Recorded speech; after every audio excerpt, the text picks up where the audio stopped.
If someone had told me my new cleaning job came with a pop quiz on my soul instead of just dirty floors, I would have laughed in their face. Rory had never truly understood what silence was until she moved into that small 2-bedroom apartment on Rowanridge Street. With its peeling white paint along the windowsill, and the faint vanilla scent of the previous tenant still clinging to the curtains. She had always assumed penthouses were quiet, but they weren't, they only softened the noise. Here, there were no assistants knocking on her door to remind her of meetings, no marble lobby floors echoing with footsteps, no elevator voice calmly announcing her arrival somewhere that mattered. In this place, if she wanted to hear laughter, she had to create it herself. If she wanted coffee, she had to scoop it out on her own and dump it into her cheap half-broken machine that wheezed and sputtered like an old man complaining about being awake. And oddly enough, she liked it that way. So when the doorbell rang at exactly 8:15 a.m., she tugged at the sleeves of her simple grey sweater, reminding herself that she was no longer Aurora Vale, heir to Vale Holdings, but just Rory Vale, a newly divorced woman trying to begin again. Not running away, she told herself. Just recalibrating. The woman at the door wasn't what she expected. Not that Rory had any real expectation of what a maid should look like. Growing up, her parents only hired agencies that sent uniformed staff, faceless and unmemorable. But Mara Quinn looked like someone with a name, not a role. She wore jeans with faded knees, sneakers with a loose sole, and a t-shirt that said something Brood in front, which might have once been red, but now looked like the color of dried roses. Her hair was tied in a low ponytail, slightly messy, and she looked around the apartment, not judging it, not analyzing it, just noticing it. "I like it," Mara said simply as she stepped inside, placing her bag gently on the floor like someone who respected spaces. "Feels like somebody actually lives here. A lot of places I clean don't feel like that." That sentence did something strange to Rory's chest. Most rich people she knew collected properties, but very few lived in them. She wondered what Mara would think if she knew just how many places Aurora Vale owned that she had never even seen. But Mara didn't ask questions, not the kind Aurora was used to. She asked if she preferred coffee before or after cleaning, if she wanted her to open the windows while dusting, if she should water the little plant on the windowsill that Rory had somehow managed not to kill yet. They talked, though it wasn't really conversation, more like small exchanges that made the space feel less quiet. Mara told her she worked as a maid 3 days a week, and as a barista the other 2 while saving money to open her own coffee shop. She didn't say it like a dream. She said it like a plan, something she was slowly building, one paycheck at a time. She laughed when describing how one customer cried because the coffee was too emotional, and the laugh made Rory want to hear it again. And then for some reason, Rory told Mara, she used to be in marketing, that she had moved here after a divorce, that she liked silence but hated loneliness. The words slipped out like they had been waiting for permission. Mara didn't say anything for a moment, only nodding thoughtfully as she wiped dust from the bookshelf. Then she looked over her shoulder and said quietly, "Silence isn't bad, it just gets heavy when there's no one to share it with." Rory stood there frozen, feeling like someone had just read a page of a book she hadn't shown them. When Mara finished cleaning, they shared cheap instant coffee that tasted slightly burnt, sitting on the floor because Rory hadn't bought a dining table yet. They talked about coffee versus espresso, about names Rory, Mara, and at one moment their hands brushed when both reached for the sugar packet. A spark, not dramatic, not cinematic, just a spark, small but undeniably real. And when Mara left, Rory found herself standing by the door long after it closed, listening to the silence again. Somehow, it felt different this time, like the kind that waits for someone to return. Rory had never been someone who waited by the window for anyone, but somehow Thursday morning found her doing exactly that, staring at the street below with her arms crossed, pretending she was just checking the weather, and not looking for a girl with a faded shirt and a backpack that always slid off her shoulder. She didn't know why she was nervous. It wasn't like Mara was her friend. They had only met once, had coffee once, shared laughter once, and yet, something in Rory's chest fluttered at the memory of how naturally they had talked, how enforced everything had felt. It wasn't romantic, or at least she kept telling herself that it was just human, real, uncalculated. When the doorbell finally rang, she didn't rush to answer, even though a stupid, honest part of her wanted to. Instead, she opened casually like she had forgotten someone was coming. But the second she saw Mara, she felt something settle inside her, like a puzzle piece she hadn't realized was missing. Mara smiled, not the polite smile she had given on the first day, but something softer, familiar. "You got coffee today?" she asked, pointing to the countertop, where the cheat machine blinked lazily. "It actually worked this time," Rory said, and Mara laughed. That unguarded laugh that made the apartment feel warmer than the weak sunlight trying to enter through the window. Mara unpacked her cleaning supplies, humming something softly, while Rory pretended to answer emails. In truth, her laptop was open to a blank document while she watched Mara move around the room, occasionally asking where things were, occasionally telling little stories about her barista job. "A guy tried to impress me yesterday," Mara said while wiping the kitchen counter. "He told me he owns a BMW. I told him I own a vacuum. We didn't speak after that." Rory almost choked on her coffee. She didn't know why that sentence made her laugh so hard, or why it felt like the kind of thing only Mara would say. She wondered briefly what Mara would say if she knew Rory technically owned 4 cars all locked away in her underground penthouse garage. Probably something clever, probably something honest. When Mara moved to clean the bookshelf, she paused, looking at the stack of books Rory had placed there. "You read poetry?" she asked, and Rory nodded slowly. "Only when I miss feeling something." Mara turned to face her then, cloth in hand, expression thoughtful. "Doesn't feel like you're bad at feeling things," she said quietly. Rory looked away. She didn't answer because she didn't know how to. Later, Mara sat to take a break, and instead of sitting across the room like last time, she sat on the floor near Rory. Not close enough to touch, but close enough to feel. And then, unexpectedly, Mara began to talk about herself in a way that felt unplanned. She told her that she lived with her aunt, that her mother had left when she was 9, that her father was never around, that cleaning houses wasn't her dream, but it was her way of buying time and saving money for something she believed she could build. "A coffee shop," Mara said, eyes distant, but certain. "Not just a place to sell coffee, you know, a place that feels like pause. A place where people breathe differently when they walk in. A place that feels like a living room." Rory listened fully. The kind of listening that meant she wasn't preparing an answer, wasn't calculating emotions. She was just present, and for some reason, what Mara said made something ache inside her. Maybe because she had spent so much time inside boardrooms, offices, hotels, mansions, every kind of expensive building. But none of those places had ever felt like a living room. "You don't just want to serve coffee," Rory said softly. "You want to give people a place to feel real."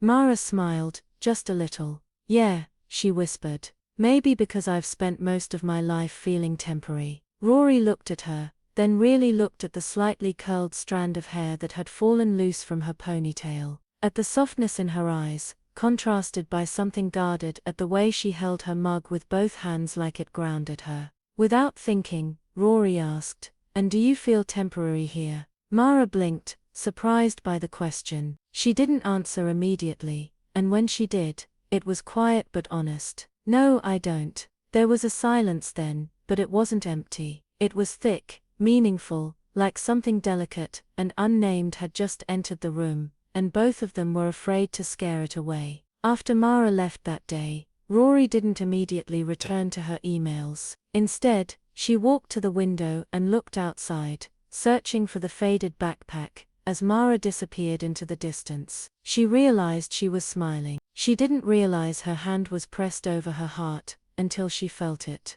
Days passed, and Thursdays became something Rory looked forward to. Not because of the cleaning, not because of the coffee, but because of what it felt like to share silence with someone who understood it. A week later, when Mara arrived, it was raining. She was slightly wet, hair sticking to her forehead, cheeks flushed from the cold. Rory handed her a towel without thinking, and Mara took it with a grateful smile. "You look like a golden retriever in a storm," Rory said, and Mara laughed, eyes softening. "A tragic golden retriever," Mara corrected. While she cleaned, Rory found herself drifting toward the kitchen, watching Mara with a strange urge to help. She didn't because she didn't want to get in the way, but something about the way Mara moved, calm, focused, certain in her small rituals, made Rory think she was watching someone brave. Not because Mara fought battles with power or money or influence, but because she kept going quietly, believing that ordinary dreams were worth chasing.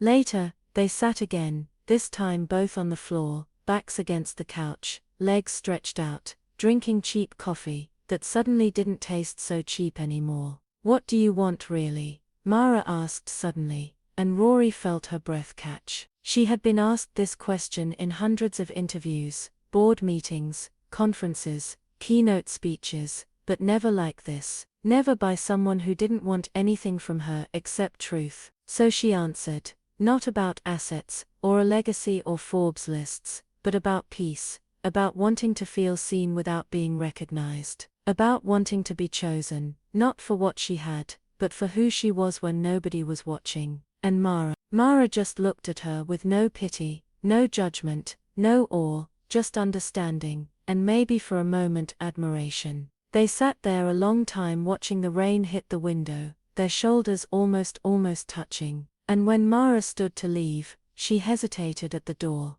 "Hey," she said softly, "if silence gets heavy again, you know where to find me." And just like that, she was gone. But the silence she left behind felt anything but heavy. It felt hopeful. Rory never understood how some days could move so slowly, and yet feel so significant, like time itself was stretching to make room for unspoken things. That Tuesday wasn't supposed to mean anything. Mara wasn't scheduled to come, it wasn't a holiday, and nothing extraordinary had happened. But Rory found herself sitting at the kitchen table, staring at her chipped mug of cheap coffee, replaying fragments of conversations in her mind. Mara talking about her dream of a coffee shop, explaining how she imagined warm light, mismatched chairs, a little corner bookshelf, where people could trade books instead of paying late fees. "I wanted to feel like somewhere that doesn't ask you to be impressive," Mara had said. That sentence had stayed with her like a fingerprint on glass. Rory knew she should be careful. Every instinct she had,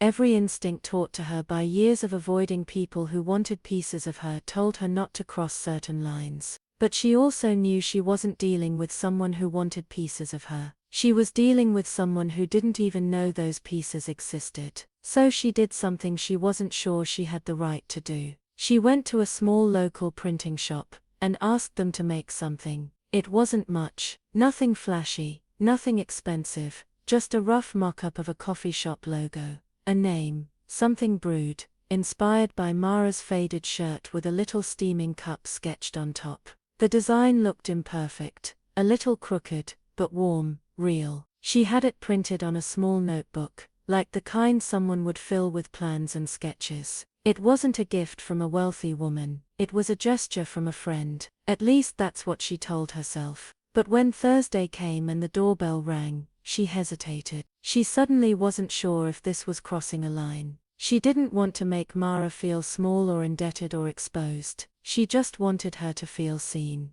When Mara stepped inside, she looked tired. Not physically tired, but the kind of quiet exhaustion that happens when you've spent too long being brave. Rory noticed right away. Mara wiped a strand of hair from her forehead and forced a smile that didn't quite reach her eyes. "Long morning?" Rory asked gently. Mara nodded, setting down her bag. "Someone can lead my last cleaning job. They said I looked too tired to be cleaning rich people's floors." I wasn't sure if that was supposed to be concern or insult. Rory felt something tight and protective flare up in her chest. "You don't clean rich people's floors here," she said softly. Mara looked up, blinking once slowly, and then she smiled. But this one reached her eyes. She started cleaning, but not like usual. She was quieter, more distracted. She hummed less. "Hey, if you're enjoying this story, go ahead and drop a like to help us grow even more. And let me know in the comments. On a scale from 0 to 10, what score would you give this story so far? Your feedback makes all the difference." When they stopped for coffee, Rory finally said, "I have something for you, but I don't want you to feel weird about it. It's just something I thought you might like." Mara's eyebrows knitted slightly, curious, but cautious. Rory handed her the notebook. It's nothing fancy. I just thought you should have something to put the beginnings of your coffee shop in. Mara opened it slowly, and the second her eyes landed on the little hand-drawn logo, the little steam lines curling above the cup, something in her face changed. She didn't smile, not right away. Instead she looked at the notebook, like it was something fragile. She traced a finger along the cover. Something brewed, she whispered, almost like she was tasting the words. You remembered. Of course I remembered, Rory said quietly. It's important to you. Mara looked at her then, really looked, and Rory felt strangely, as if she was the one being seen, like she was the one with something precious in her hands. You made this? Mara asked, still staring at the logo. I didn't draw it, Rory admitted, but I described it to someone. I remembered everything you said. A stretch of silence, then thick and delicate. Rory, Mara said softly. Why did you do this? Rory opened her mouth, but there were too many answers and none of them felt right. Because I believe you'll make it real. Because I've never heard anyone describe belonging so beautifully. Because your dream feels like something the world needs. Because I want to be the kind of person who encourages things like this. Instead she said, because it matters. And so do you. Mara blinked, once, twice, and then she closed the notebook quietly, and held it to her chest. She didn't thank her, not because she wasn't grateful, but because what she felt didn't fit into that word. She took a slow breath like someone steadying themselves, and Rory realized that no one had ever believed in Mara's dream like this before. Later, while they cleaned the bookshelf together, their shoulders brushed once, then again, like neither of them moved far enough away. It wasn't intentional, and yet it felt like something quietly blooming in the space between them.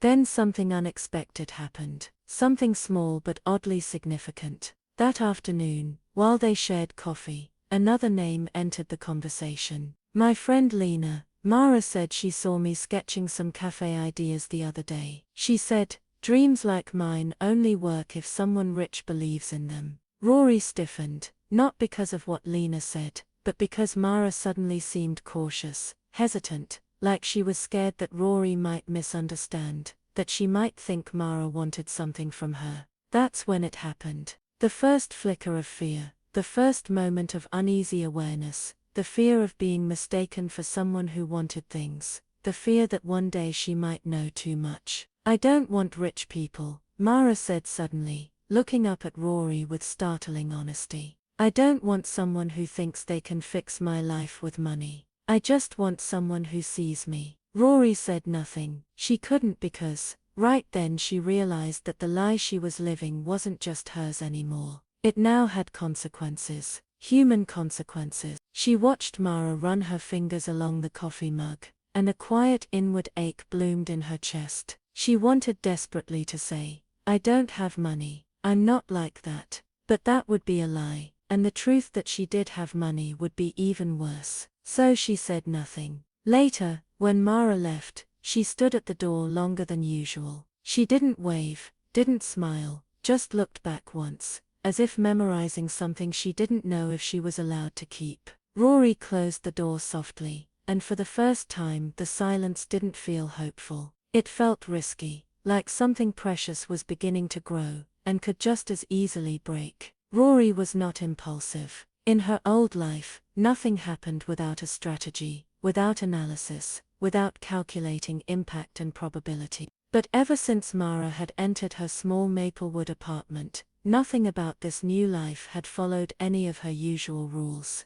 It was Friday morning, not a cleaning day, not a planned day, not anything special. And yet, Rory found herself sitting on her couch, rehearsing sentences out loud like someone preparing for a job interview. Except the interview was just one question. Do you want to go to the movies with me? She hated how nervous she was. She hated how her palms were sweating, and how she kept checking the mirror like she had forgotten what she looked like. She hated more than anything the possibility that this might feel different to Mara than it did to her. What if Mara thought it was inappropriate? What if she saw it as someone rich pretending to be kind? What if one day Mara found out who she really was, and thought that this moment, this invitation, was built on lies? The thoughts were loud, but the thought of doing nothing was louder. So around noon, she texted, "Are you busy tonight?" That was it. She stared at the message, wondering if it sounded too casual, too forward, too complicated, to something. But before she could overthink it further, her phone buzzed. "Mara, I finished work at 5. Why?" The why felt dangerous, open, full of possibility. Rory typed, deleted, typed again. Finally, she wrote, "There's a small independent theater downtown. They're showing old movies. I was going to go tonight. Would you like to come with me?" Minutes passed, minutes that felt like hours. Then 3 dots. Typing, "Are you asking me on a date?" Rory froze. Heart, breath, thoughts. Everything paused. Then she typed slowly, "I'm asking you to spend time with me. You can call it whatever you want." Another pause. Longer, and then okay, yes, that was all, but it felt like more than enough. It felt like the beginning of something quietly extraordinary. At 6:45 p.m., Rory stood outside the old theater, with its flickering marquee lights and brick facade. It was small, cozy, the kind of place where people whispered before entering, like the movies shown inside were not entertainment, but secrets. She spotted Mara walking toward her, hands tucked in the pockets of her coat, hair down for the first time, soft waves brushing her shoulders. She looked different, not glamorous, just real, real in a way that felt disarming. "Hi," Mara said, and Rory smiled, feeling something absurdly like relief. "You look," Rory began, but then she stopped, because what she wanted to say was too much. "Beautiful, soft, like someone I could fall for." Instead she whispered, "You look like you." For a second, Mara just looked at her, quiet, but thoughtful, and then she smiled, in a way Rory felt in her chest. They bought tickets for a black and white film from the 1960s, something gentle and slow, where nothing exploded. Nobody saved the world, and yet emotions felt louder than any special effects. Inside, the lights dimmed, and they sat in one of the back rows, not touching, not speaking. But Rory could feel the warmth of Mara beside her, a quiet presence that made the darkness feel less empty. At one moment in the film, a scene played where 2 characters simply sat in silence, hands resting near each other, but not touching, eyes full of words they weren't ready to say yet. Mara leaned closer, then just slightly whispering. "It's strange how sometimes not touching feels more intimate than touching." Rory didn't look away from the screen. "Maybe because it's a choice," she murmured. "And maybe choosing not to means the feeling, whatever it is, has room to grow." Mara didn't respond, but she didn't lean away either. Halfway through the movie, Mara whispered, "I haven't been to a movie in years." "Why?" Rory asked softly. "Because I've never had someone I wanted to go with." Those words, simple, quiet, unpretentious, hit Rory harder than anything had in a long time. She didn't respond. She couldn't. Her heartbeat was too loud. She didn't know when it happened exactly. Maybe during a quiet scene, maybe during a laugh they shared, maybe simply because being next to Mara felt increasingly natural, but eventually their arms brushed. Then not long after, their hands did too. Neither moved away, but neither fully reached out. It felt deliberate. It felt like that movie scene, where the not touching was more electric than touching. The air between their hands felt alive, almost alive enough to speak. It would have been easy to close the gap, but they didn't. Instead, they stayed just like that, close enough to feel, not close enough to break. Near the end of the movie, a line echoed softly through the theater. "Some truths grow quietly, and only survive if you don't rush them."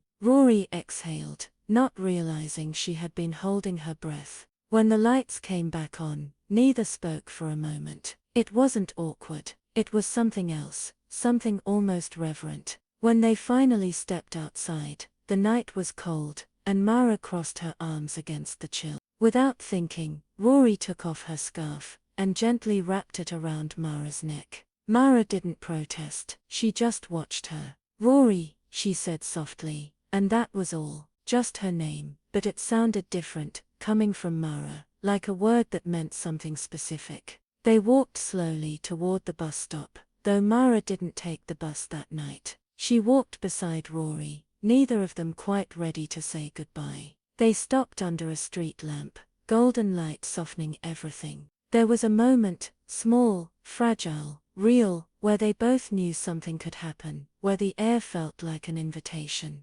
Mara tucked a loose strand of hair behind her ear. Rory stepped just half a step closer, their eyes held, not dramatic, not cinematic, just real. Real enough that an almost kiss felt like the loudest moment of the night. But it didn't happen. It didn't need to. Mara's voice barely a whisper, "I don't want to rush this," and then softer, almost like a secret. "But I don't want to pretend I don't feel it either." Rory nodded, her voice just as quiet, "Me neither." Mara looked at her for a long moment, then smiled. That kind of smile, that felt like permission. "Good," she said. Then she stepped back. Not away, just back, just enough to keep it real. Not rushed, not imagined, but grown. Slowly, truthfully, Rory watched Mara walk away. Scarf still around her neck, hair brushing her shoulders, steps calm, no rush. She didn't run, she didn't look back. But somehow Rory knew she would come back. Rory didn't know when her apartment had stopped feeling like a hiding place, and started feeling like somewhere she was waiting for something or someone. But slowly, almost without her noticing, Thursdays had turned into something else. They weren't just cleaning days anymore. They weren't just coffee days either. They were something in between, something unnamed, something that felt like anticipation. It wasn't love. Not yet. It wasn't a relationship. Not really. But it was no longer ordinary either. When Mara arrived the Thursday after the movie, Rory noticed it instantly, the change. Mara wasn't just cleaning anymore. She lingered. She paused sometimes, as if waiting for Rory to say something, or maybe just wanting her to listen. She hummed less, spoke more, told more stories, real stories, the kind that didn't feel rehearsed, the kind that felt like pieces of her, instead of just words. That morning was quiet, but warm. Mara dusted the bookshelf, as she usually did. But then instead of moving on to the next task, she sat on the floor next to the coffee table, cross-legged, her hair falling loose over her shoulders. Something about her posture was different. Not tired, not casual, but almost ready. Ready to say something she had been holding. Rory sat too, not across from her, but beside her, close enough that their shoulders almost touched. Almost, but not quite. Mara didn't look at her at first. She traced her fingers over the cover of the notebook Rory had made for her, the one that now had sketches, notes, bits of dreams tucked inside its pages, like tiny folded promises. When she spoke, her voice was soft, not fragile, but careful. "Did you ever feel like people could see what you had, but not who you were?" Rory's breath caught. She looked at Mara, but Mara was still staring at the notebook. "All the time," Rory said quietly. Mara nodded like she had expected that answer, but then she surprised Rory by adding, "For me, it wasn't money. It was nothing. Actually, people only saw that I had nothing. So they assumed that meant I was nothing." She paused, not dramatically, just honestly. "Sometimes having nothing makes people think you are nothing." Rory could have said 100 things to that. She could have said, "No, you are not nothing. You are more than enough, more real than anyone I have ever known." But she didn't say any of those things. Instead, she asked, "Did you ever believe them?" Mara finally turned to look at her then, and Rory found herself holding her breath without meaning to, because Mara didn't look sad, or insecure, or self-pitying. She looked real, like someone who had lived through something and survived it. Once Mara said, "For a long time, silence again," but this time it didn't feel empty. It felt like space. Space for honesty, space for breath, space for unhurried truth. "When I was 16, Mara continued, her fingers lightly brushing the edge of the notebook, "I got a scholarship to a private art program. I thought I didn't belong there, because everyone had something, expensive supplies, parents who supported them, dreams that people believed in. I had a second-hand pencil case, and a savings jar that barely held enough for a bus ticket." She paused, wetting her lips. Nobody said it, not directly, but I knew what they thought. And one day, one of the instructors told me very kindly, actually, that maybe I should aim for something realistic. Rory winced, actually winced, like she had felt it herself. Did you leave? She whispered. Mara shook her head, a hint of defiance in her quiet smile. I stayed. That was the important part. I stayed even though nobody expected me to. Even when I didn't expect me to. I stayed, and I kept drawing, and I kept dreaming, and I told myself that not having something doesn't mean I am nothing. Rory didn't realize she had reached out until her fingers were resting lightly on Mara's hand. It wasn't planned, it wasn't calculated, it wasn't even entirely intentional. It was simply human, just warmth quietly offered. Mara didn't pull away. She didn't look surprised, she looked relieved. That slight, almost imperceptible kind of relief that appears when someone finally says something real, and they are met with listening instead of dismissal. They sat like that, hands just lightly touching, not holding, not forcing, just existing together. And then softly, Mara said, I like that you listen. Rory swallowed. I like that you talk. Mara's eyes softened, and something like a smile appeared. Not a playful one, not a polite one, but a vulnerable one. The kind that meant something was shifting, something subtle but undeniable. Rory, Mara said quietly. Yes, why does it feel like I've known you longer than I've actually known you? Rory's heart stuttered. Her answer was quiet, but true.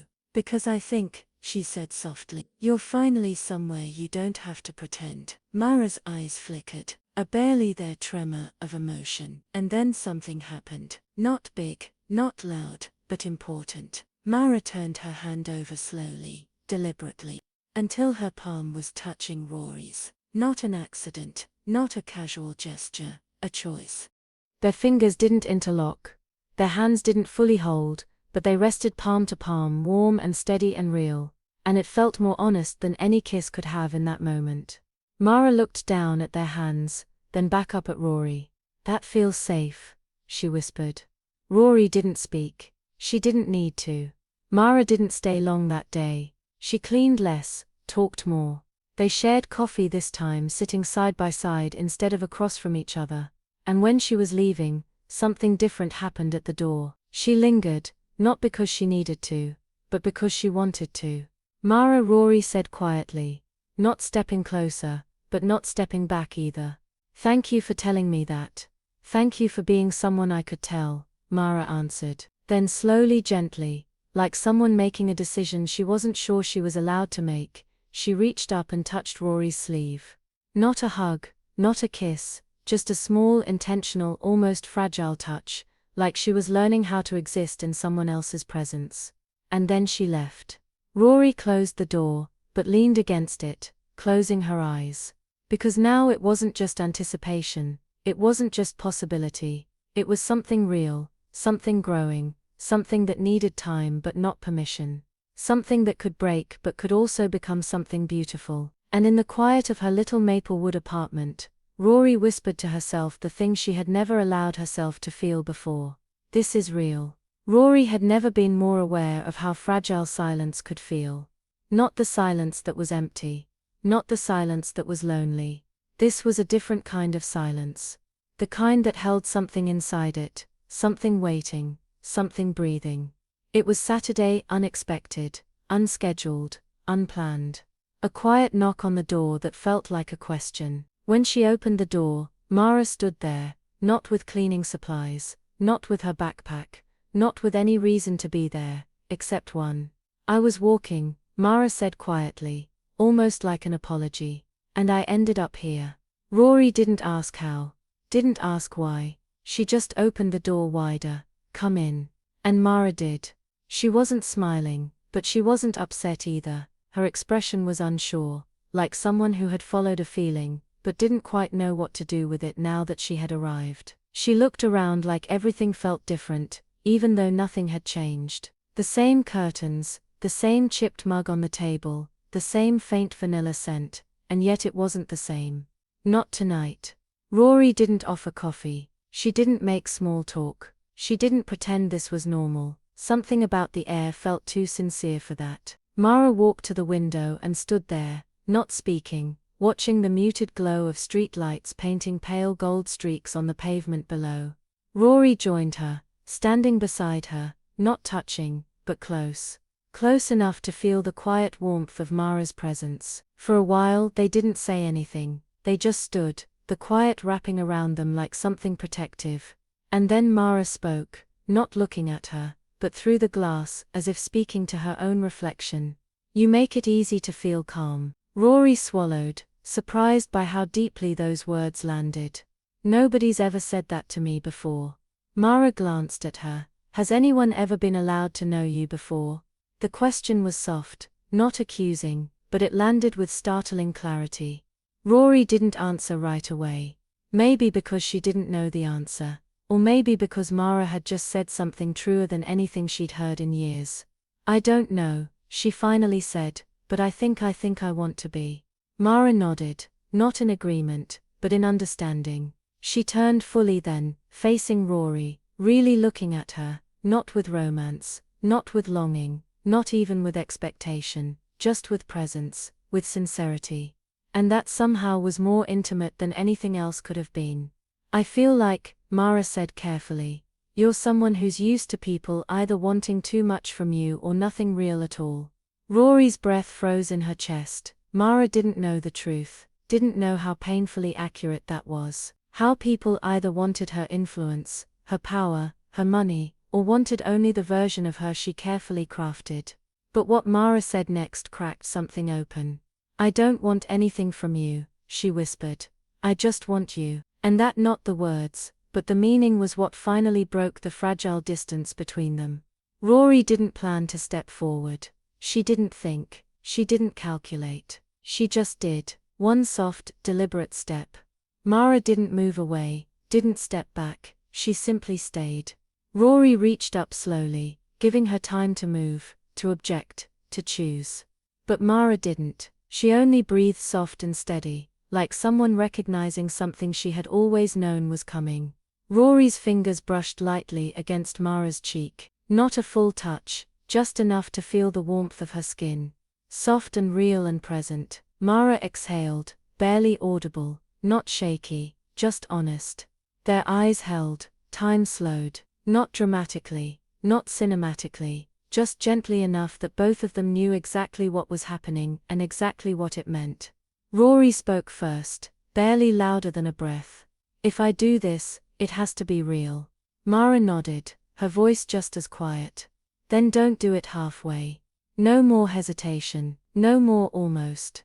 Rory's hand cupped Mara's cheek fully now, her thumb tracing gently along her jaw, and Mara leaned into it. Not eagerly, not urgently, but naturally, like she had been waiting for that touch. Not impatiently, just surely. And then finally, Rory leaned forward, closing the last inch of space, not with certainty, not with boldness, but with something softer, something truer, choice. Their lips met, not with heat, not with urgency, but with incredible gentleness, like a beginning, like a promise whispered, not declared.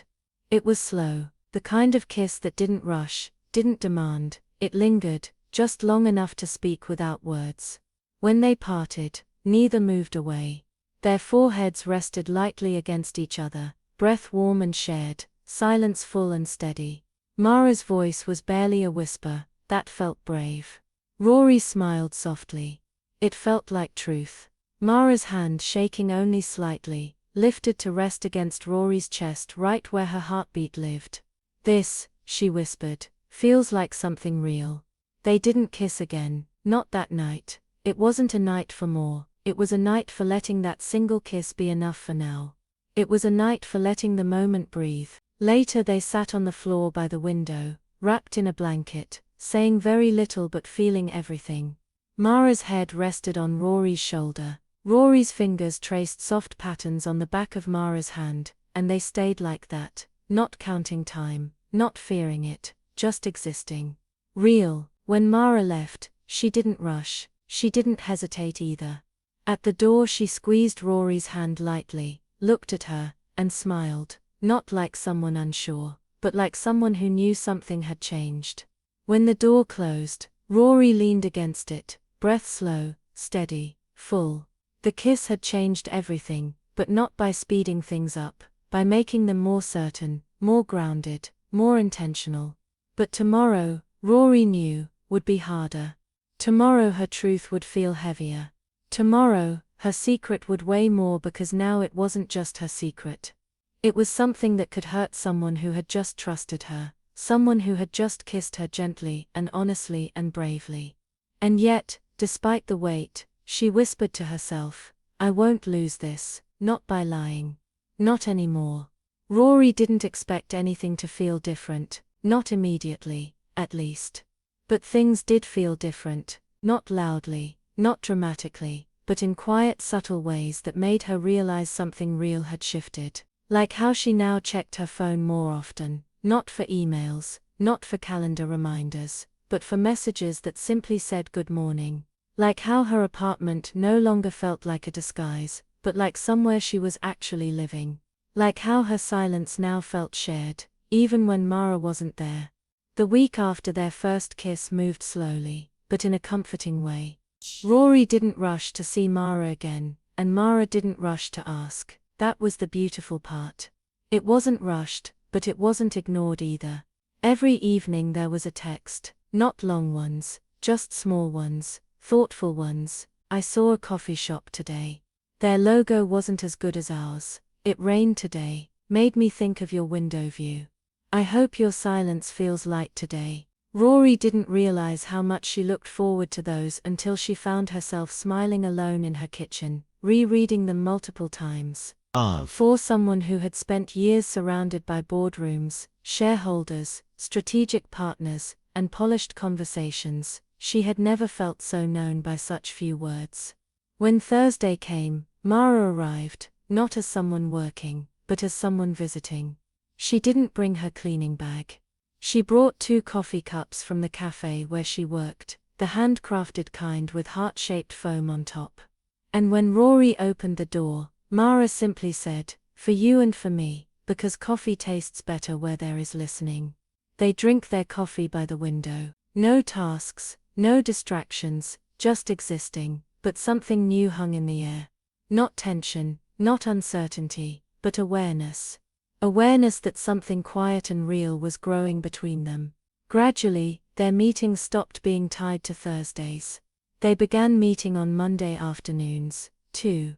Then Saturday mornings, sometimes for coffee, sometimes for walks, sometimes for no reason at all.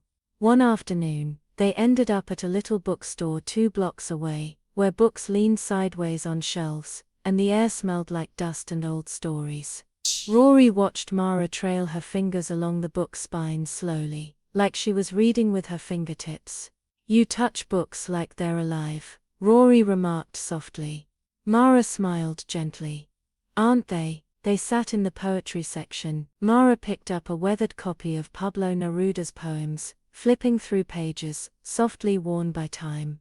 She paused at one and read aloud, not dramatically, but with quiet meaning. I love you without knowing how, or when or from where. I love you simply without problems or pride. Her voice slowed. I love you this way because I don't know any other way of loving. Silence then, not empty, full. Rory didn't respond, but she didn't need to because Mara looked up then, and the silence between them felt like the kind that needed no explanation. Something small and unspoken just beginning to take shape. It was around this time that Mara began to notice things. Not red flags, not contradictions, just details, little things like how Rory always wore inexpensive clothes, but somehow wore them with impossible grace. Like she had once been accustomed to more, like how she handled coffee cups with unconscious elegance, even in sheet pottery. Like how her posture was straight, poised, not stiff, not performative, but naturally refined. And sometimes, only sometimes, when she thought Rory wasn't looking, Mara would study her in quiet curiosity.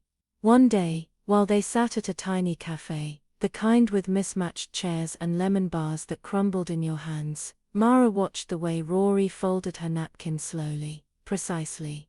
without even realizing she was doing it gracefully, elegantly, wrongly for someone who called herself just recently divorced, figuring it out. Mara didn't speak her thoughts, but they lingered in her eyes. "You know a lot about art," Mara said one day after Rory had talked about Monet and the color of light on water. More than someone who just read about it in magazines or took a class. Rory froze just enough for Mara to notice. A subtle drop in breath, a tiny hesitation, but then she smiled soft, steady. "I know a lot about feelings," she said. "Art just gives me permission to feel it," and that strangely beautifully was enough for Mara for now. Another time they were walking through the park, evening light turning gold through the trees, when Mara stopped and said without warning, "You look like someone who once had a different kind of life." Rory swallowed hard. "Do I?" Mara nodded, not accusingly, not suspiciously, just observantly. "But you don't look like someone who misses it." That was the moment right there that made Rory feel something deep and unexpected. Not fear, not relief, something else, something like being seen, truly seen, not for what she had been or what she was pretending to be, but for what she had chosen to become. And then Mara added softly, "I don't need to know who you were, I just want to know who you are now." And that more than anything made Rory want to tell the truth, but she couldn't. Not yet, not without risking everything. Not when they had just barely begun to grow something tender and real. Instead she stepped quietly closer. Mara didn't move back. They stood under the trees, not touching, but close. Close enough to feel the kind of warmth that doesn't come from skin, but from trust. Mara didn't push, didn't ask again, but she did. Just once, reach out and take Rory's hand in her own. A soft, simple gesture, but it felt like acceptance. Not of the truth, but of the waiting. "When you're ready," Mara said quietly. "Tell me." And Rory nodded, not because she was ready, but because she wanted to be. Later that night, long after Mara had gone, Rory sat alone by the window, her fingers lingering where Mara's hand had been. She took a slow breath, and whispered to the quiet room, "I don't just want to keep her, I want to deserve her." There were places that felt like dreams even before they became real. And Mara's café was exactly that kind of place. It wasn't a café yet, not even close. It was just an empty rental space with faded walls, a dusty concrete floor, and windows that let in far too much afternoon light. But when Mara pushed open the door and led Rory inside, it felt like stepping into someone's heartbeat. The space was cold, empty, echoing, but there was something living about it. Or maybe that was just Mara moving through it with slow steps, eyes soft, like she was greeting something she had loved for a long time. "It doesn't look like much," Mara said, but she was smiling, and her voice had that bright, trembling warmth that hope always had before it was fully born. "It looks like yours," Rory said softly, and that somehow was better. Mara set her bag down, and walked deeper into the open room, turning in place slowly, looking at the walls, the windows, the ceiling, like she was seeing something that wasn't visible yet. "There will be lights here," she murmured, pointing to the exposed beams. "Soft ones, warm like golden hour." She stepped further in. The counter there, right in front of that window, wooden plant shelves behind it, a couch in that corner, mismatched chairs over there. Not perfect, just honest, honest. That word stayed with Rory.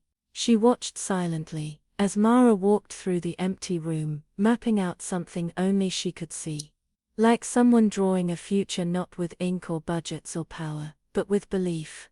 "You don't just want to build something," Rory said, "you want to make somewhere people feel like they matter."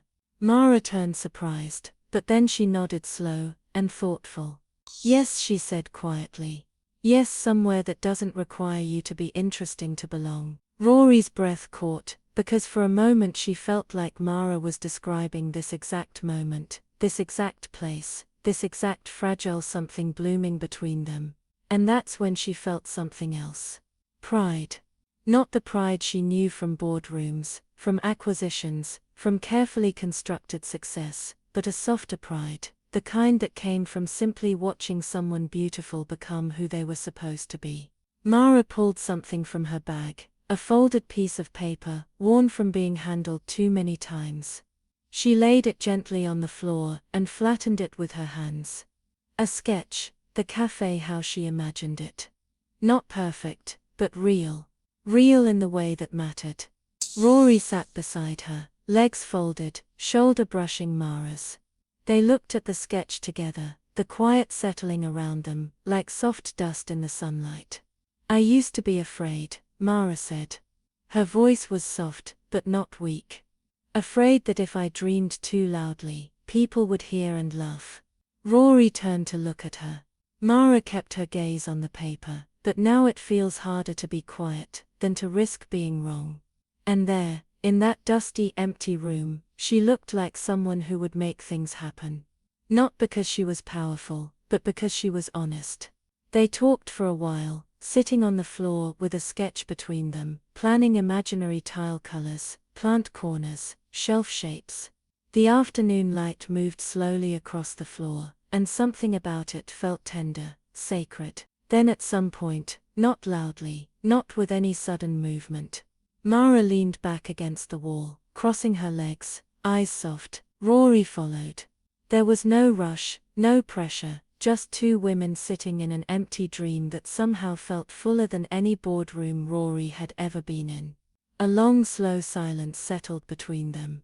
The kind that wasn't empty, the kind that said more than speaking would. And then Mara said, the kind of thing that pressed softly against a truth Rory wasn't ready to let out. I don't want fancy, she said quietly. I don't want impressive. I don't want someone perfect, or someone who always knows what to say. A pause, a heartbeat, a breath. I just want someone who isn't pretending to be someone else. The words landed gently, not accusing, but deeply true. Rory didn't move, didn't speak. She just sat very still, letting the words exist in the air, letting their meaning settle between them. Mara didn't look at her, after saying it. Instead she looked forward at the dusty space, the light, the future, as if it had nothing to do with the woman sitting beside her, but it did. They both knew it did. Rory felt her chest rise and fall too slowly, for how fast her heartbeat was moving. She wanted to speak. She wanted to tell the truth, but the truth wasn't ready yet. Or maybe she wasn't ready to tell it. So instead she said, the most honest thing she could without breaking the moment. I don't want to pretend with you. Mara looked at her, then really looked, and just that soft steady eye contact felt like something intimate, profound, unhurried, something more binding than a kiss. Though the memory of their kiss lingered, not in a craving way, but like something waiting, ready, but not yet. Mara didn't speak. She just breathed slowly, and slowly without statement or announcement or meaning to.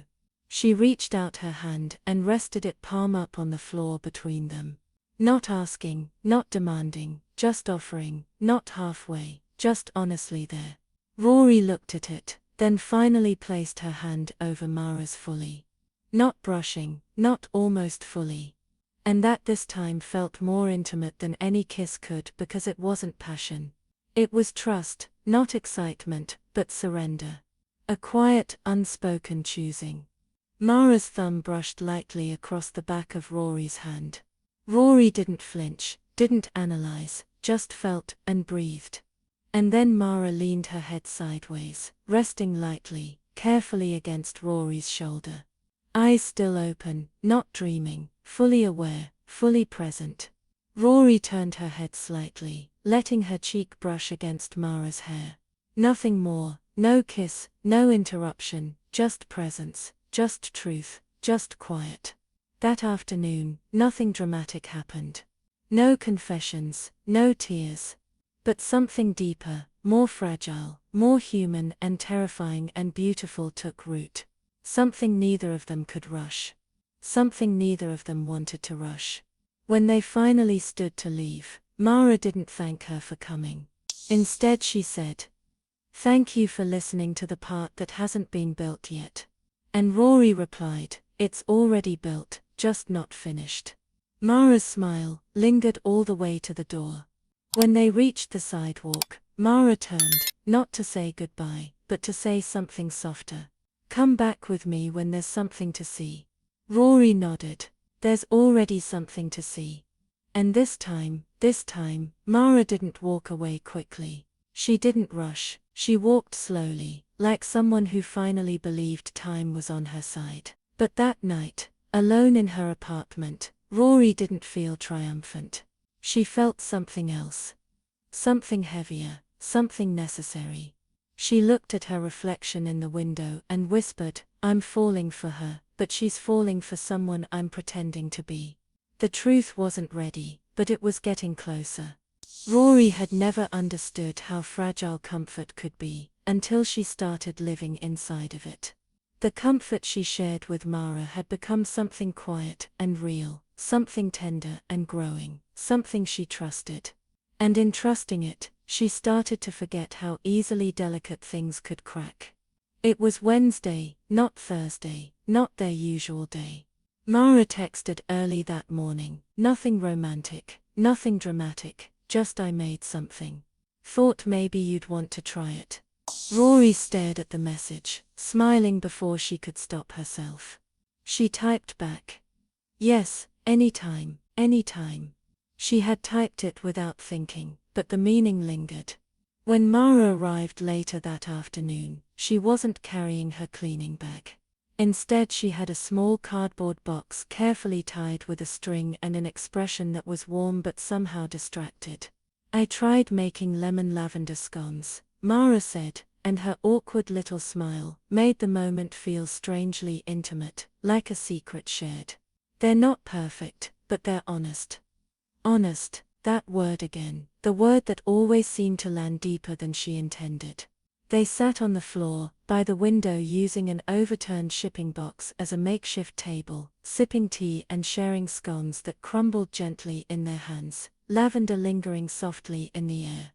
Something about the moment felt peaceful, until it didn't. Mara was mid-latte, telling a story about a customer who ordered the most emotionally complicated coffee on the menu. When she paused, her gaze drifting toward the corner of the living room, towards something Rory had not expected her to notice or remember. The small painting framed, discreet, quietly hung near the bookshelf weeks ago. A soft watercolor of a lake at dawn. It looked simple, unassuming, but it wasn't. It wasn't from any local shop. It was original, signed, and worth more than everything else in this apartment combined. Mara stood slowly, walking toward it. Not suspiciously, not even carefully, just thoughtfully. Her fingers hovered near the frame, not touching, just seeing. "Really seeing this," she said softly, "is real." Rory felt something tighten in her chest. "It's just a watercolor," she said too quickly, too lightly. Mara didn't turn around. "Not just," she stepped closer. "This isn't Jasper Lock." Rory's breath stopped. She had forgotten that Mara knew art. She had forgotten that she listened. "It's a reproduction." Rory tried gently. "No, Mara said quietly. Not accusing, just certain. Reproductions don't carry texture like this." She turned now, her gaze not sharp, not angry, but searching. "Where did you get it?" The room felt suddenly too small, too bright, too exposed. Rory opened her mouth, then closed it. She couldn't lie, not directly, not now. Mara watched her with an expression that was almost soft but undeniably alert. Not distrustful, not yet. Just awake. "You don't need to answer," Mara whispered after too long a silence. "But I don't think this belonged to the person you say you used to be." They sat again, but something had shifted. Lightly, quietly, but undeniably, they sipped tea in silence, but not the silence that had felt safe and shared before. This one felt hesitant, tender, but uncertain. A silence waiting to see what would happen next. Mara didn't press, didn't interrogate, didn't try to solve, but she asked just once, very softly. "Do you ever feel like you wear a name instead of living in it?" Rory felt that question like a breath she couldn't release. "Every day," she whispered. Mara nodded almost sadly, but with empathy, not judgment. That was worse. That was better. That was both. She reached across the small table, not to hold Rory's hand, but to rest her fingers near it. Not touching, but closer than not.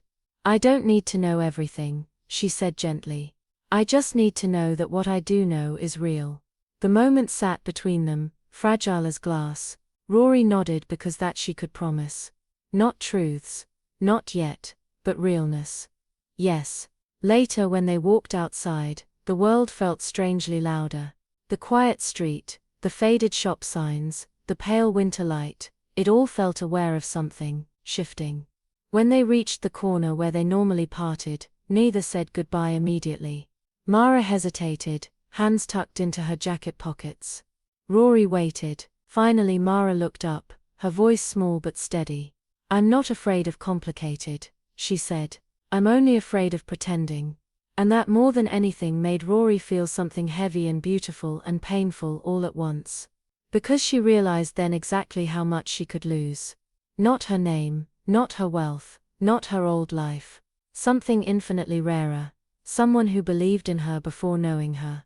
Someone who believed in the version of her that wasn't curated or designed. Someone who believed in the truth she hadn't yet spoken. That night, Rory didn't sleep. She sat by the window, city lights faintly flickering, touching the space on the glass where her reflection should have been. For the first time in years, she didn't just feel hidden, she felt seen, and she felt terrified.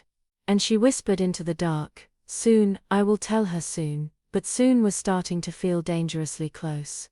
Trust didn't disappear loudly. It didn't explode. It withdrew quietly, like sunlight fading before anyone realized it was getting dark. The shift between Rory and Mara happened the same way. Not sudden, not dramatic, but quietly felt. It was in the way Mara lingered less when she visited. In the way her smile, still real, still soft, didn't quite reach her eyes like before. In the way she looked at Rory sometimes with something deeper than curiosity. Something almost like waiting for something she hoped was true. Waiting to see if what she felt had been real, or if it had been a beautiful, careful lie. But Mara didn't ask. She still came on Thursdays. She still sat on the floor drinking coffee with Rory. She still took walks with her sometimes, but Mara had stopped asking personal questions. And Rory noticed not because there were fewer questions, but because there was more silence, and that silence didn't feel shared anymore. It felt protective. And that hurt, but Rory understood. She was protecting herself from believing something she might later discover wasn't real. One rainy Tuesday afternoon, Mara texted, "Are you home?" Rory stared at the message, feeling something warm bloom quietly in her chest despite the distance between them. She replied, "Yes, always for you." 5 minutes later, a knock on the door. When Rory opened it, Mara was standing there, wet from the rain, hair stuck to her cheeks flushed from the cold. She held 2 cups of coffee, and a small brown paper bag. "Cinnamon bread," she said, still warm. Something in her voice was softer today. Familiar. Rory stepped aside, and Mara entered quietly, placing the coffee and bread on the table before looking around the apartment slowly, like she was taking inventory of a feeling. "It's quieter today," she said softly. Rory nodded. "It's been quiet without you." Mara looked at her, really looked, not searching, just seeing, and something shifted very slightly. They sat on the couch, this time, not on the floor, and ate the cinnamon bread slowly, quietly as rain softly tapped against the windows. For a few minutes it felt like before, safe, light, something real. Then came the moment that changed everything. Not loudly, not dramatically, just unexpectedly. A sharp knock on the door, quick, firm, not like Mara's knock. A knock that had intention and authority. Mara looked at Rory, surprised. Rory froze for half a second. She hoped it was a mistake. A neighbor, a package delivery. The building manager, it wasn't. The knock came again, harder. "Miss Vale, your driver is downstairs." A voice called from behind the door, "He needs your signature for the documents. And Miss Kellerman said she needs you back at the office by 6. Silence, not around them, inside them. A silence that felt like glass just before it shatters. Mara didn't move, didn't speak. She didn't look hurt or angry. She looked something worse. She looked calm, calm with disappointment, calm with realization, calm with a truth she had already felt coming. She didn't stand. She didn't accuse. She didn't ask a single question, she just looked at Rory. It was not the look of betrayal, it was something quieter, more human. A look that said, I cared about who you were, but now I don't know who that is. Rory didn't open the door. She couldn't. She just stared at Mara, heart pounding so loudly she could hear it echoing in her throat. It's not, she started. But she didn't know how to finish that sentence because it was not true, and also not entirely true. Mara didn't make her explain. She rose slowly, carefully, like someone slipping out of a room, without disturbing anything. She took her coat from the chair, left the paper bag of bread on the table, her coffee still untouched. At the door, she stopped. She turned to look at Rory one last time. This time her voice was quiet.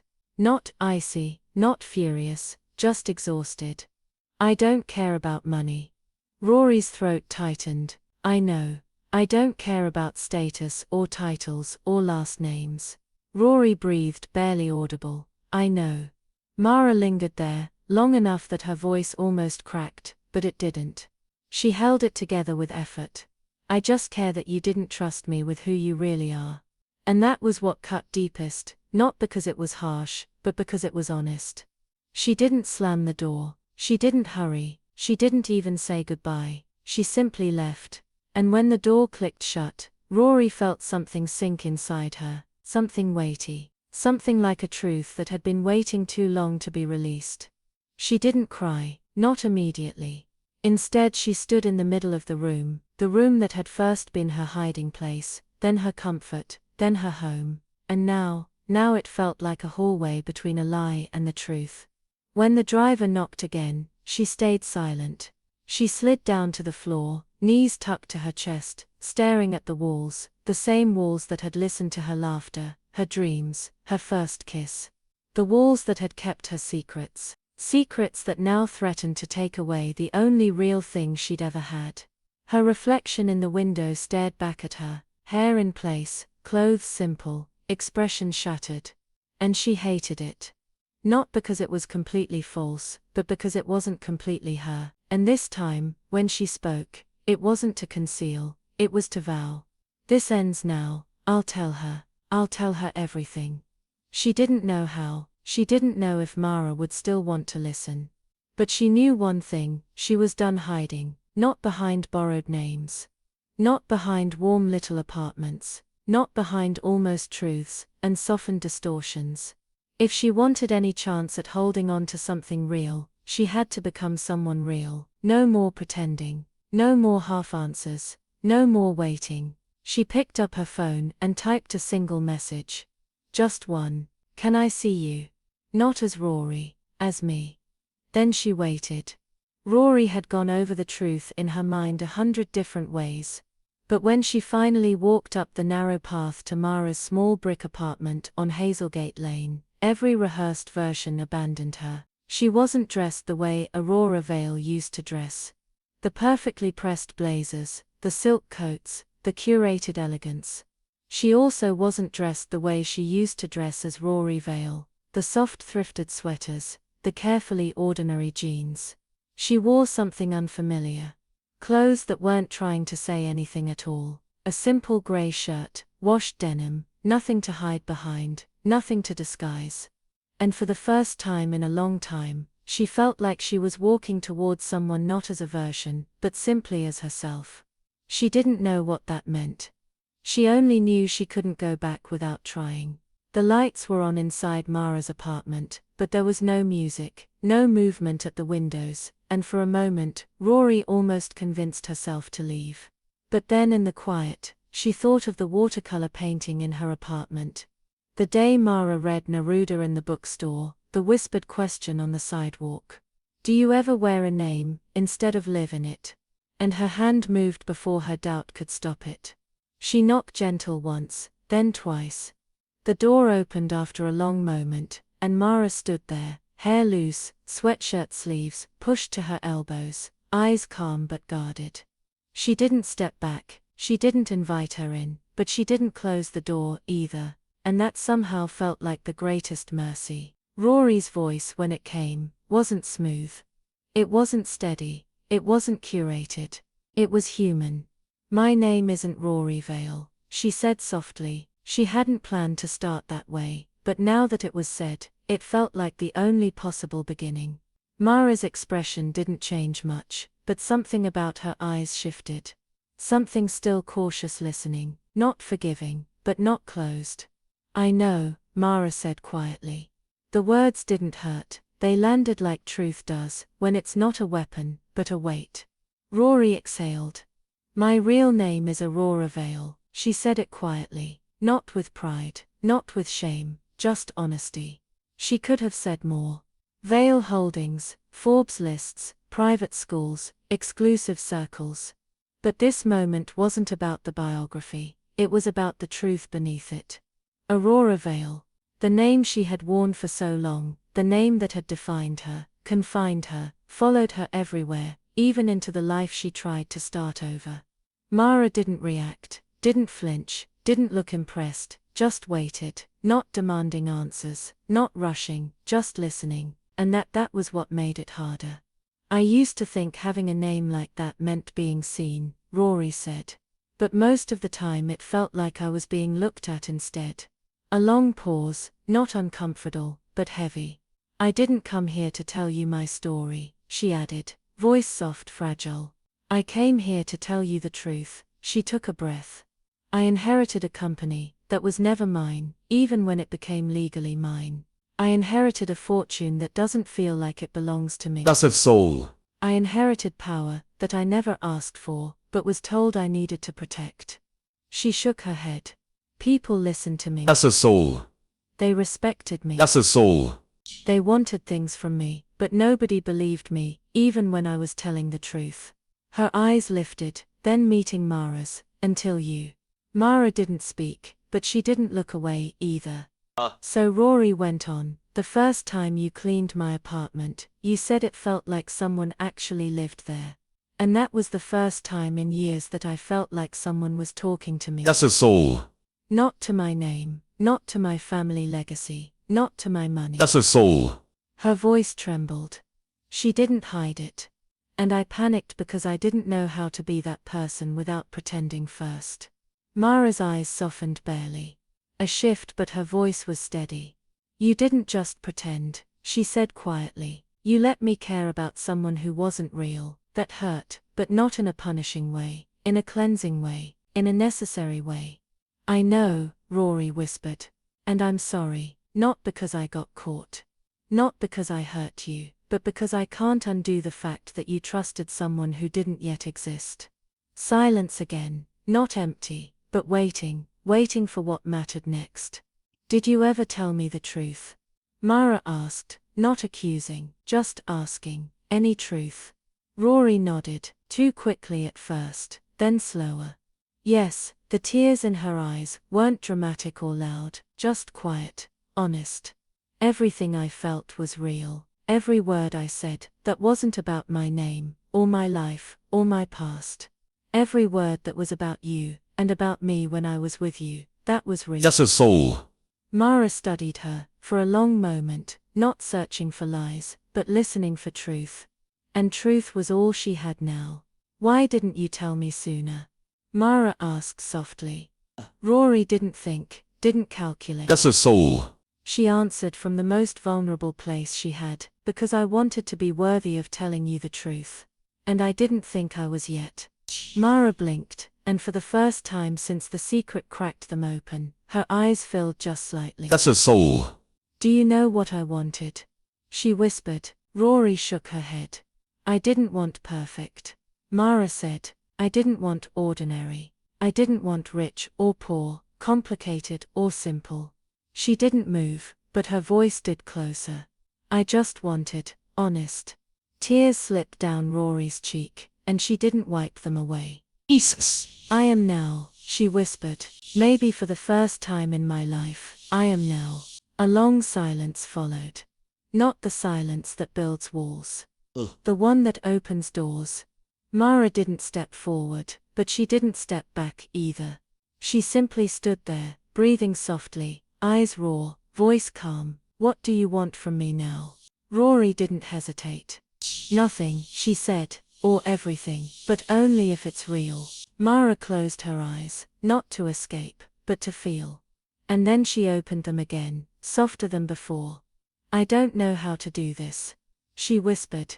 And Rory shook her head gently. That's a soul. Because I don't want something anyone already knows how to do.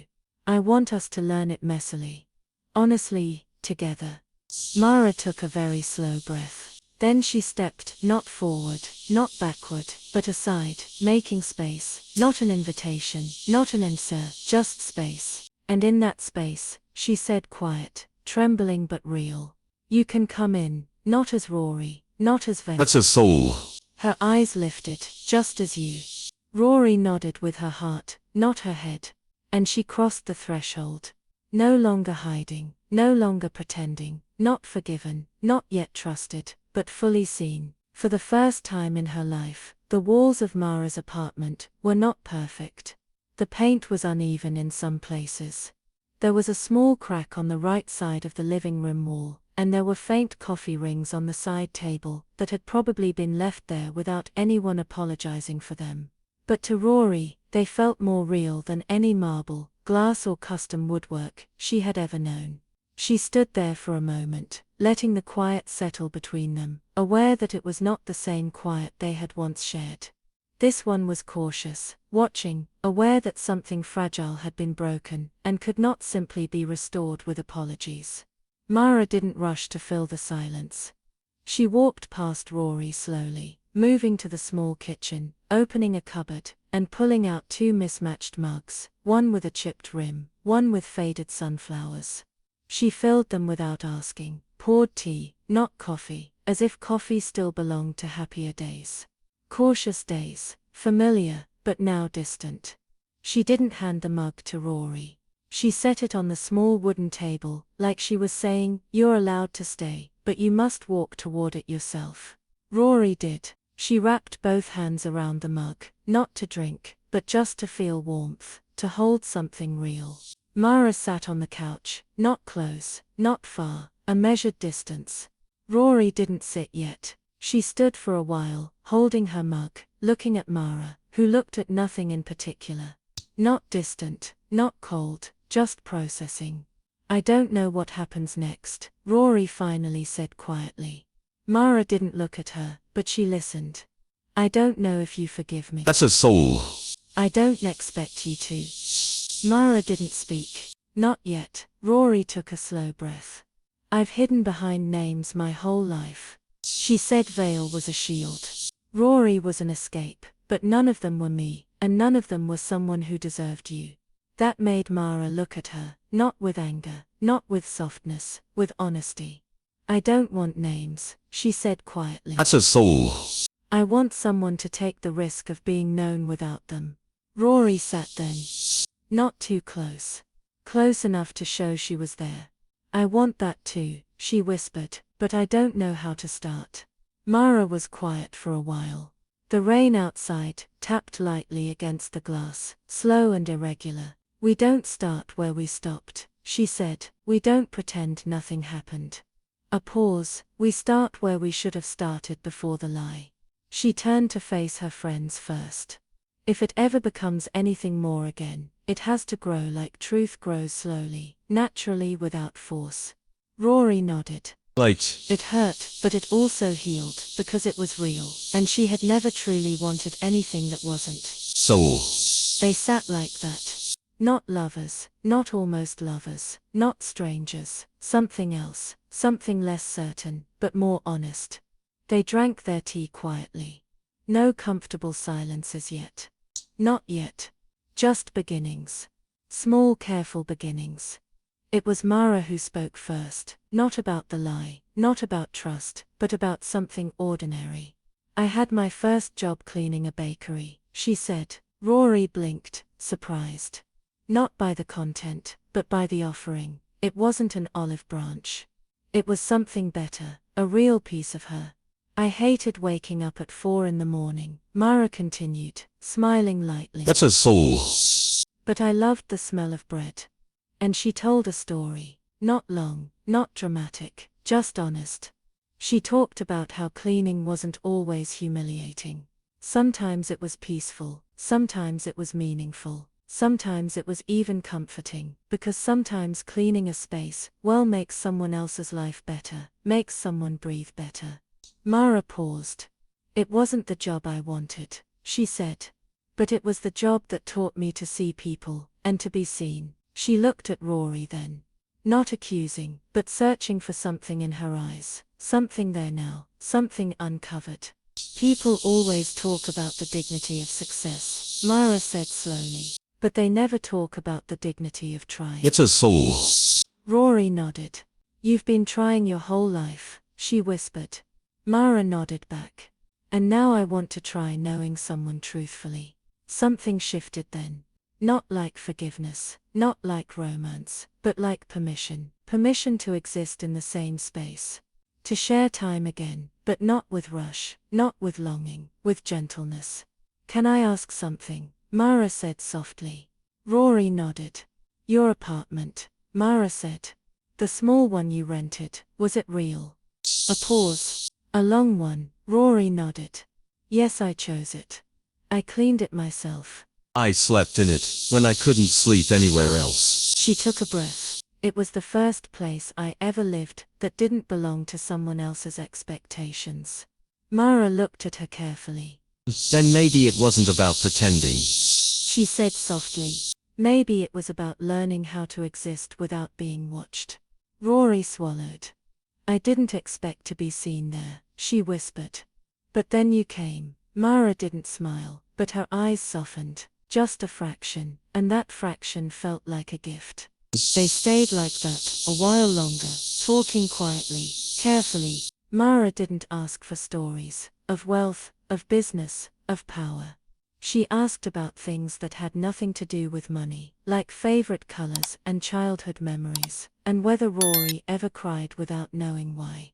And Rory asked too about home and loss, and whether Mara ever felt lonely even when people were kind. And slowly, something that had been broken began, not to heal, but to breathe. At one point, Mara stood and walked to a cabinet. She returned with a notebook, the same one with a coffee shop sketch on the cover. She sat back down, not closer, but with certainty. She placed the notebook slowly between them.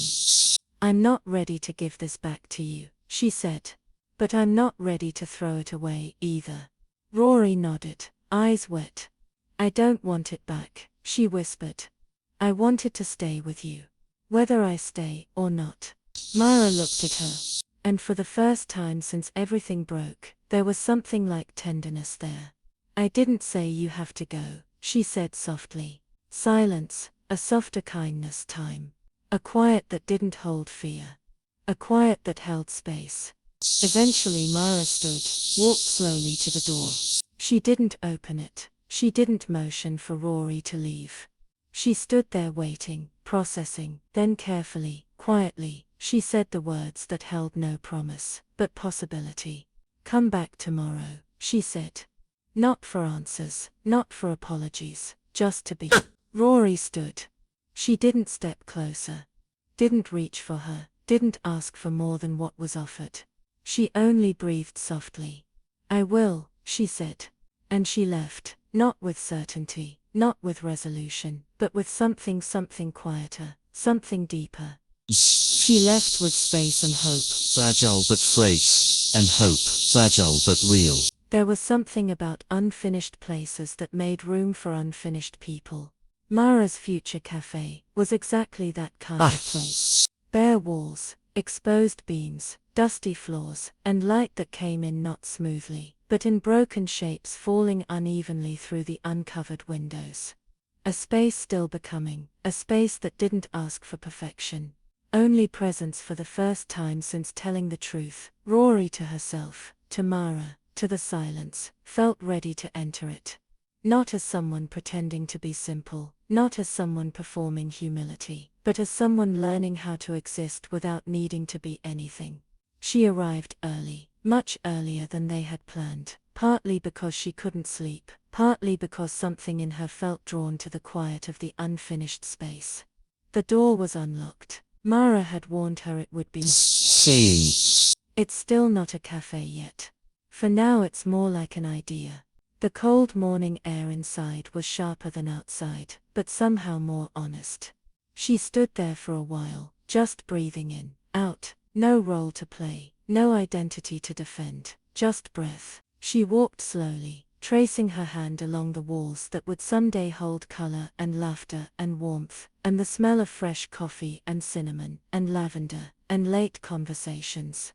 She imagined people here, not wealthy people, not polished people, not perfect people, but people who came in carrying things that couldn't be seen, like hope, or exhaustion, or loneliness, or longing. She imagined them being safe here. And for the first time, she understood why this mattered so much to Mara. Because it wasn't just a cafe, it was a place for people to be real. And that more than money, more than legacy, more than the empire she had inherited was what she envied. Not wealth, not success, but that kind of purpose. the kind that didn't need recognition. It just needed to exist. Mara arrived quietly, not with cleaning supplies, not with sketches, not with tools, just with 2 coffees, one in each hand, steam rising into the cold air. She stopped in the doorway, for a long moment, watching Rory standing in the middle of the unfinished room, looking both wildly out of place and strangely at home. "You came early," Mara said. Rory turned. Her voice was soft, but not guarded anymore. "I wanted to know what it feels like when no one is watching." Mara didn't respond, not right away, not writing, not. But something about that answer made her expression soften. Not into relief, not into apology, but into recognition. She walked in, placed both coffees on a strip of wood that would one day be a counter, and stood beside Rory. Not too close, just beside. No awkwardness, just presence. They stood there for a while, quietly observing the space, like 2 architects, studying something invisible. What do you see? Mara asked Lee. Rory took her time. "Not what I used to," she said. "I used to see something unfinished, unpolished, something not ready." She paused and her words felt more vulnerable now. "Now I see something becoming." Mara didn't look at her, but she didn't look away, either. "Everything important begins that way," she said. "Not finished, just becoming." They were friends, not replied, not fully, nourishing, longing,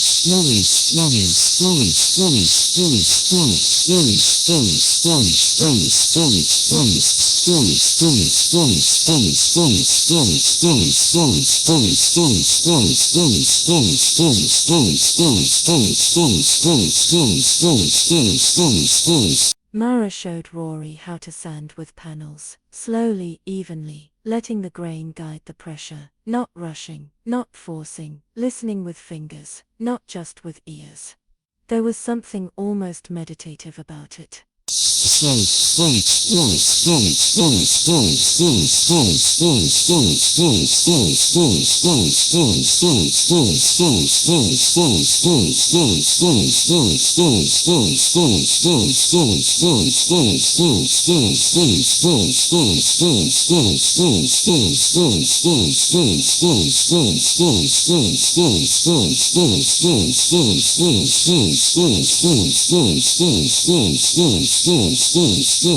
"I've spent most of my life trying not to leave marks," she whispered. Mara didn't react with surprise or pity. She said something better. "Maybe that's exactly why you should." So Rory pressed harder, not too hard, but honestly letting herself exist in the imperfect, uneven rhythm of creation. And in that rhythm, something changed. They laughed once accidentally, when a panel slipped. Not the laughter of people flirting. Not playful, not romantic, but real, unpolished. And that laughter, small, startled, honest, felt more intimate than any kiss could have been. Because it wasn't about almost, it was about real. Later, while painting the first layer of primer on the counter base, Rory noticed a small streak of white paint on Mara's wrist. She didn't think. She just gently reached out, her fingers brushing Mara's skin softly, as she wiped the pain away with her thumb. A light touch, barely there, but when Mara's eyes lifted slowly, steadily, deeply, it felt like something more meaningful than a kiss. Not hunger, not longing, but trust. Soft, careful, growing trust. Mara didn't pull away, she didn't lean closer, she just let the moment exist. And that more than anything felt like forgiveness in progress.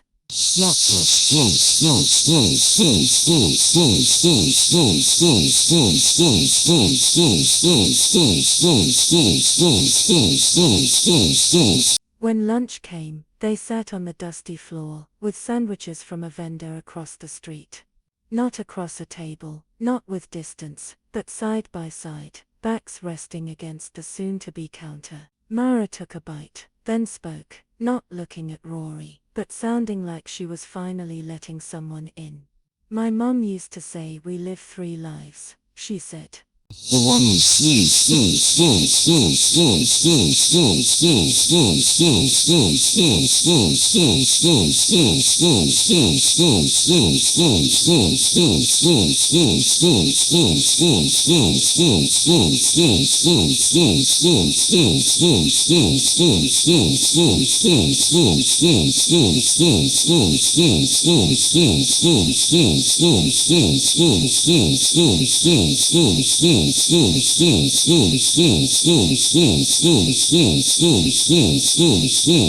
Rory listened carefully, feeling fully something tense. Mara looked down at her sandwich.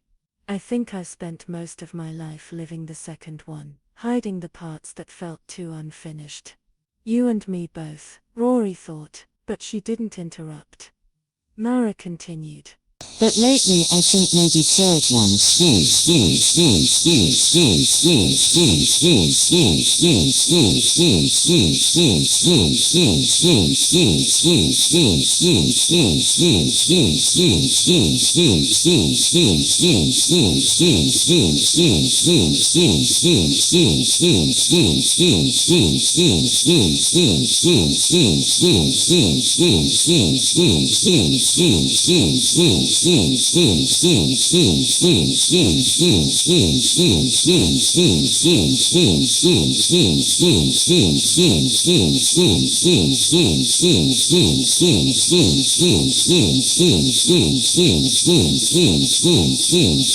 Rory felt something tighten in her throat, something tender, something new, and she whispered, "I want to be one of those people." Mara didn't respond right away, but she didn't look away either. The silence didn't feel heavy now, it felt shared. Then quietly, carefully, Mara spoke. "Aurora," it wasn't said sharply, not with accusation, not with distance. It was warm, soft, like she was testing how it felt to say it, as if saying it meant she might be ready to accept all of her, not just the parts she first met. It felt like a beginning. "I like knowing your real name," Mara said. "Not because of what it means, but because of who it belongs to now." And for the first time since everything fell apart, Aurora felt like her name wasn't something pressed onto her. It was something she was slowly, quietly choosing to grow into. They didn't kiss, they didn't make promises. They didn't try to rebuild what had broken. They began something new, something built with hands and truth, and choice. Mara had never been the kind of person who invited people into her kitchen. She had served them coffee, she had sat with them at tables. She had listened to them talk. But cooking was different. Cooking meant something. It meant letting someone in not just to watch, but to be part of something. Recipes weren't perfect. They required improvising, messing up, getting hands dirty. They required trust. So when she sent a message to Aurora that morning that said simply, "Want to help me cook dinner tonight?" it felt like something much bigger than an invitation. It felt like opening a door to the kind of closeness that couldn't be forced, only allowed.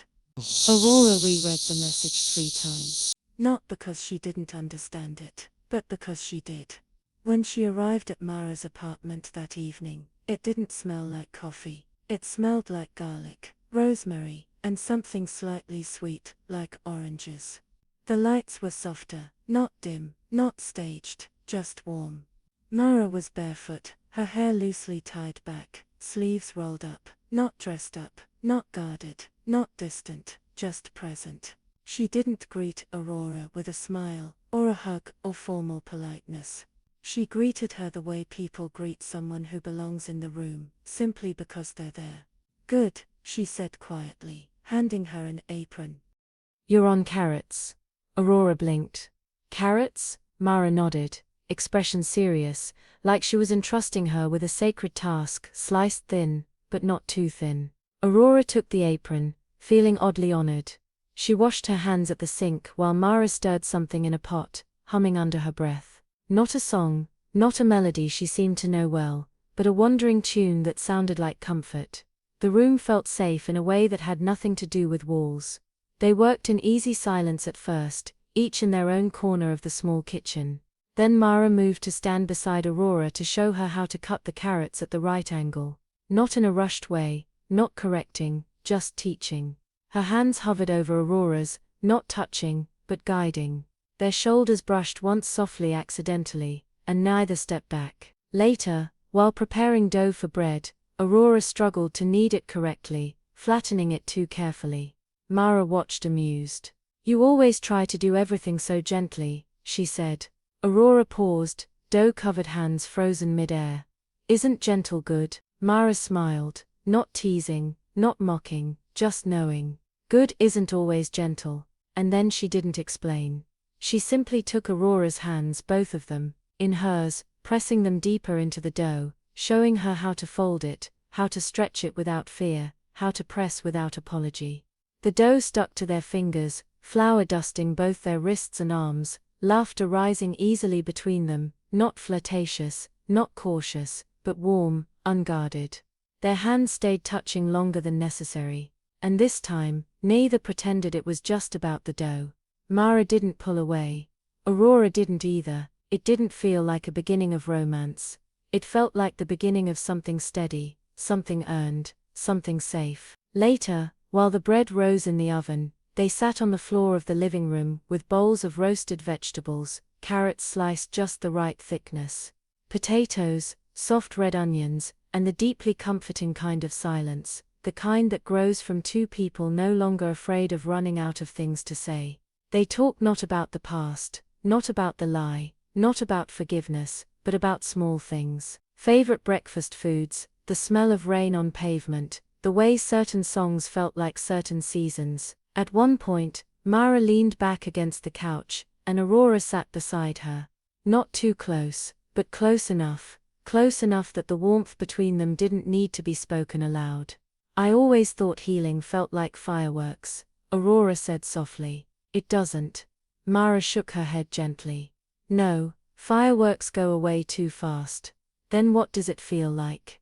Mara was quiet for a moment, thinking, not searching for the right answer, searching for the true one. "Maybe like bread," she said. "Messy, slow, needing time, needing warmth. You can't rush it. But if you care for it, it becomes something that can feed you." Aurora looked at her then. Really looked, and Mara didn't look away. Something fragile, something real, something new. No kiss, just seeing. A phone buzzed from the counter, neither moved to claim it. The outside world could wait. This moment didn't need to be interrupted. When the bread was ready, they broke it apart with their hands. It was imperfect. One side slightly burnt, the crust uneven, but the inside was warm and soft, steam curling up from the center in little wisps. Mara handed Aurora a piece, not delicately, or shyly, but like sharing something she had made for her intentionally. They ate quietly, and that quiet felt full, not empty, full of presence, full of something being rebuilt, not restored, rebuilt from honest parts. When they finished, they didn't turn on music. They didn't pour wine. They didn't force comfort. They simply sat on the small sofa, the last of the bread between them, and watched the dusk light fade slowly through the window. Mara spoke first. "You know what I used to think when I first met you." Aurora waited. "I thought you were kind," Mara said. "But I didn't trust it." Aurora nodded slowly. "I understand." Mara watched the fading light. "But now I don't think your kindness was pretend." She turned to her then, not to question, not to test, but to tell her something she needed to hear. "I just think it was hidden, even from you." Aurora swallowed softly. "I'm still learning how to show it." "Good," Mara said gently. "Then don't perform it. Just live in it." The room felt warm, not from candles or heat, but from something deeper, something like belonging. Mara stood then, not to end the night, not to send her away, but to turn on the soft lamp beside the bookshelf. When she sat back down, she didn't sit as far. Not close enough to feel like a promise, but close enough to feel like trust. She looked at Aurora not as a question, not as a test, but as an acknowledgement of what had changed, of what was growing, of who she was becoming. And in the quietest voice, careful, certain, deeply real, she said, "I think I finally know who you are when nobody's watching." Aurora didn't cry, not loudly. She just let one single tear slip down her cheek. Quietly, honestly, like someone who is finally beginning to live without being watched. The day Mara asked Aurora to meet her at the café again, there was no special occasion, no explanation, no dramatic wording. The text simply said, "Come, it's ready for you to see." Not for a grand reveal, not for forgiveness, not for some magical declaration that made everything suddenly perfect, but for something quieter, truer, a beginning. Aurora arrived just after sunrise, when the light still looked soft and unsure, stretching gently across the street like it, too, was still learning how to exist without shadows. The door to the café, now no longer just an empty idea, stood slightly open. She stepped inside, and it took her breath away. Not because it was perfect, but because it wasn't. The walls had been painted, but only once, giving them a slightly uneven texture, where brush marks were still visible. Wooden shelves had been installed behind the counter, each one slightly different in length or shape, because they were made by hand. The mismatched chairs were not decorative choices. They were real. Some thrifted, some donated, each one with its own slight scratches, its worn corners, its story. There were small plants on the windowsill, still in imperfect ceramic pots with visible thumbprints where the clay had been shaped. It was beautiful, beautiful in the way real things are, not flawless, not curated, not designed for admiration, but for living, for belonging. Mara stood behind the counter, not polished, not posed, just there. Her hair was loose, not styled. Her hands had faint marks of paint still on them. She looked tired, but peacefully tired. The kind of tired that comes from building something that matters. She watched Aurora walk slowly, quietly, through the space, almost reverently, like she was afraid to disturb something not fragile, but sacred. And maybe it was. "It's not finished," Mara said softly. "It's not perfect." Aurora smiled softly, fully. "That's why it feels real." Mara nodded slowly. Then she lifted one finger, not pointing, not directing, but drawing her attention gently toward the one thing that had changed since Aurora had last been here. On the front wall, just beside the counter, someone had painted 3 words. Not centered, not stylized, not made to look artistic, just written in black paint, slightly slanted, handwritten, made for honesty. Aurora stared at the words. They were not a decoration, they were not branding, they were a promise, not to customers, not to the world, but between them. She turned slowly toward Mara, something rising in her chest that felt warm, unhurried, deeply painful in the best possible way. "You wrote that," she whispered. Mara nodded. "You helped build it," she replied. "Not the café. The truth, the space between them, the kind that could hold something real." They stood in silence, not a tense silence, not uncertain, not afraid, but gentle, safe. Then Mara stepped around the counter, not quickly, not nervously, but like someone walking towards something they had already chosen long before their feet began moving. She stood in front of Aurora, too close to be formal, not close enough to be impulsive, just close enough to be true. "I don't want the version of you that made sense," Mara said quietly. "I want the version that is still earning." Aurora swallowed. Her voice came out softer than she expected, but steady. "I'm still learning to exist without being watched." Mara nodded. "Good." A pause. "Then don't perform this moment." Aurora nodded too, and that nod, that quiet trembling nod, was the moment she stopped worrying about what she looked like, and started feeling what she truly felt. Mara took a slow breath, and then it didn't happen like in the movies. There was no dramatic pull, no sudden rush, no music. Mara simply reached up, gently touching the side of Aurora's face with the slowest, most intentional tenderness she had ever felt. Not as someone claiming, not as someone taking, but as someone choosing and asking without words, if it was okay to be chosen to. Aurora didn't answer with words. She didn't lean in dramatically, she didn't melt, or tremble, or perform. She simply closed her eyes, not to escape, but to feel. And then slowly, Mara leaned in, and they kissed, not urgently, not like a climax, not like something finally conquered, achieved or earned, but like something finally safe enough to exist. A first real kiss, not like the one before the secret. It wasn't the kiss of someone running from the truth, but of someone who had waited for it.